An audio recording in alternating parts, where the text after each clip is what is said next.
সম্মানিত শ্রোতা মণ্ডলী, বন্ধুগণ, আমি যত যা বলতেছি, এখন যত যা আপনাদের সামনে উপস্থাপন করতেছি, সবকিছু প্রস্তাবনা। এই প্রস্তাবনাগুলি জাতীয় পর্যায়ে সর্বাত্মক আলাপ আলোচনা করে এই জাতীয় সংসদ কর্তৃক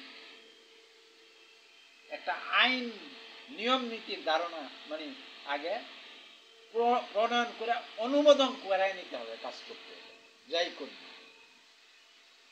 যেমন এই যে আমি এখানে দেখেন, পাড়া পরিবারের শৃঙ্খলা রক্ষার জন্য জরুরি অনেক বিধান এখানে লেখা আছে বইয়ের মধ্যে, যে পাড়া মহল্লা পরিবারের ব্যবস্থাপনা কর্তৃপক্ষের নির্দেশ অমান্যকারীর প্রধান শাস্তি হবে অর্থদণ্ড। এরকম কত পার্সেন্ট অর্থদণ্ড হবে, কি ধরনের অপরাধ করলে কি ধরনের শাস্তি হবে, কত টাকা, অর্থাৎ সমস্ত কিছুর জন্য প্রথম প্রধান কাজ হবে নির্বাচনের পর এই নীতিমালা প্রণয়ন করা, সেটা আইনে পরিণত করে। আমার এগুলি সব প্রস্তাবনা, কোনোটাই আইন না। আমি একজন ব্যক্তি, আইন করার কেউ না। আমি আমার গবেষণার দৃষ্টিকোণ থেকে, গবেষণার চোখ দিয়ে আমি যা দেখছি, আমি যা বুঝতে পেরেছি মুহাম্মদ ইসলামের জীবন থেকে এবং বর্তমান সময় এবং চাহিদার প্রেক্ষিতে, আর সমস্যার সমাধান লক্ষ্যে আমি এই প্রস্তাবনা উপস্থাপন করছি, তৈরি করেছি, উপস্থাপন করছি। বিষয়টা ঠিক আছে? এখন এই প্রস্তাবনা, আমার প্রস্তাবনা ওই যে হুবহু আইনে পরিণত করতে হবে, বিষয়টা কিন্তু এমন। আমার প্রস্তাবনার সাথে আপনি যোগ বিয়োগ করবেন, জাতির যে কোনো ব্যক্তি এর বিষয়ে পক্ষে বিপক্ষে মতামত দিতে পারে, পর্যালোচনা হবে এবং বিশেষ বিশেষ ব্যক্তিদেরকে, দক্ষ সুদক্ষ ব্যক্তিদেরকে নিয়ে বিভিন্ন কমিটি হতেই পারে, হবে, নিয়ে সেগুলি পর্যালোচনা আলোচনা হবে, জাতির ওপেন আলোচনা, মঞ্চে আলোচনা হবে এবং বিভিন্ন দায়িত্বশীল ব্যক্তিদেরকে দিয়ে এগুলি পর্যালোচনা পর্যবেক্ষণের পর জাতীয় সংসদ থেকে সেগুলি আইনে পরিণত হইতে পারে, অর্থাৎ অনুমোদিত হইতে হবে আইন প্রণেতাদের বোর্ডের মাধ্যমে। আর সেই বোর্ডগুলি আমি যা নির্ধারণ করছি আমার বইয়ে, আমার গ্রন্থে, তাহলে 70% হইতে হবে যে কোনো বিষয় যদি আইন যদি আপনি চূড়ান্তভাবে প্রণয়ন করতে চান। আর 70-এর নিচে হইলে সেটা 51 পর্যন্ত গ্রহণীয় হবে, অস্থায়ীভাবে, স্থায়ী না। 51 উপরে থেকে 70-এ যে পৌঁছলে পরে এটা স্থায়ী রূপ হয়ে যাবে, 70% ভোটার। আর অনেক বিষয়ে আপনার আমার প্রস্তাবনার মধ্যে আছে যে একবারে সে বিষয়টা এই পাড়া মহল্লার থেকে মতামত সংগ্রহ, স্থানীয় পরিবারের সমন্বয় করে, স্থানীয় পরিবারের মাধ্যমে পাড়া মহল্লার থেকে স্থানীয় যারা ভোটার যেখানে অবস্থান করে সেখান থেকে হা না বা পক্ষে বিপক্ষে যে কোনো প্রস্তাবের মতামত সংগ্রহ করা যাবে, করতে হবে। আর এই কাজটা করবে নির্বাচন কমিশনের মাধ্যমে, করে সেটার ফলাফলটু সংসদের সামনে উপস্থাপন করবে যে কোনো বিষয়ে। আবার এই সংসদ সদস্যগণ বৈশাখ সেটা নিয়ে আলোচনা পর্যালোচনা করবে। আবার এর সংসদ কমিটি যারা আছে, কমিটি থেকেও সেটা হয়ে আসবে, কমিটিতে আলোচনা হয়ে সংসদে আসবে চূড়ান্ত সমাধানের জন্য, চূড়ান্ত আইন প্রণয়নের। আর এই আইন যা প্রণয়ন হবে, এই আইন অনুসরণ করবে প্রেসিডেন্সিয়াল বোর্ড। তাদের নিজস্ব কোনো চিন্তা চেতনা দিয়ে কোনো বিষয় তারা চালাইতে পারে। বিষয়টা আবার বলছি, আইন প্রণীত হওয়ার পর সেই আইন অনুসরণ করে প্রেসিডেন্সিয়াল বডি বা জাতীয় পরিবার পরিচালক মণ্ডলী যারা, তাদের সমস্ত সিদ্ধান্ত কর্ম প্রক্রিয়া চলবে এই আইনের অনুসরণ করে। এবং এই আইন অনুসরণ করে এই যেখান থেকে এই যে কাজ এসে পড়বে মন্ত্রীদের বরাবরে, তারা সেটা মাঠ পর্যায়ে নিয়ে যাবে কাজে এক্সিকিউশন। আইন হলো সংসদে, ওনারা সেই নির্দেশ ওপেন করলেন, সেখান থেকে আইন তাদের উপর মন্ত্রী পরিষদের উপর আসলো, এসে মন্ত্রী পরিষদ স্থানীয় পরিবারের সাথে, মন্ত্রী পরিষদের মন্ত্রীগণ স্থানীয় পরিবারের সাথে লিয়াজ করে পাড়া মহল্লাতে সমস্ত কর্মকাণ্ড যেভাবে হবে, কি হবে না হবে, সেগুলি গাইডলাইন দিবে, সেখানে সেটা পরিচালিত হবে। অর্থাৎ সিদ্ধান্তটা চূড়ান্ত হচ্ছে জাতীয় সংসদে, সে সিদ্ধান্ত অনুসারে প্রেসিডেন্সিয়াল পরিষদ থেকে, বডির থেকে আদেশ যাচ্ছে মন্ত্রী পরিষদ হইয়া, স্থানীয় পরিবার হইয়া, একবারে পাড়া মহল্লা পরিবার। এই বিষয়টা এইখান থেকে এইভাবে আইসে এইভাবে যাচ্ছে, বিষয়টা ঠিক আছে না? আমি চেইন অফ সিস্টেমটা আমি আপনাদেরকে দেখাচ্ছি। এই সিস্টেমে একটি বিষয় আমি আলোচনা করি। আইন প্রণয়ন হয়ে গেছে, জাতি চলছে, এখন আমাদের এখানে সব আছে, সমস্ত সিস্টেম কাজ করতেছে।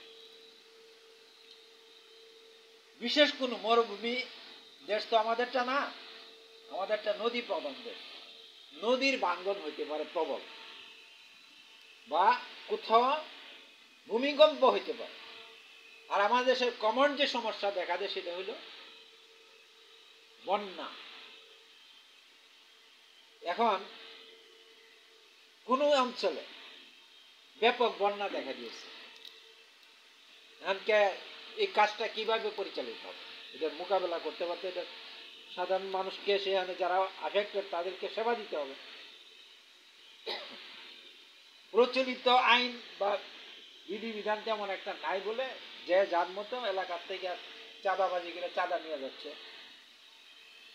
সেখানে যার যার মতো করে বিলি করতেছে।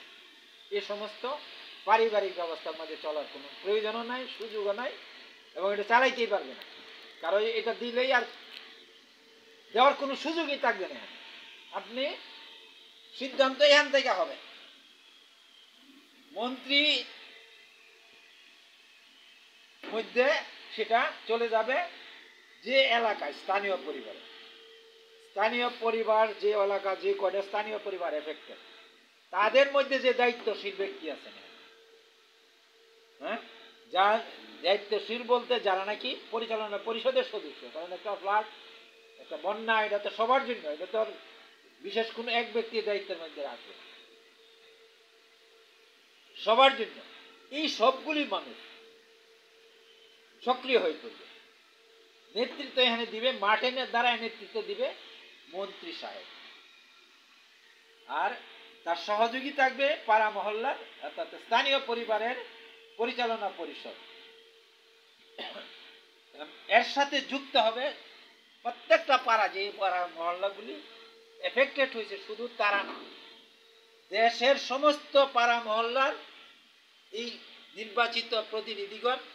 ইভেন এই যে আমি আগের থেকে আলোচনা করে আসছি যে Ibrahim council, Ismail council, Ismail command, Ismail brigade, Ismail house, Hazara council, হ্যাঁ, এই যে আভ্যন্তরীণ কর্মী বাহিনী, মূলত এরা তো নেতা মাঠে শুধু এদের উপস্থিতিতে কাজ হবে না, প্রয়োজনটা হবে বিশাল কর্মযজ্ঞ চালাইতে হবে, সেখানে প্রয়োজন হবে ভলান্টিয়ার।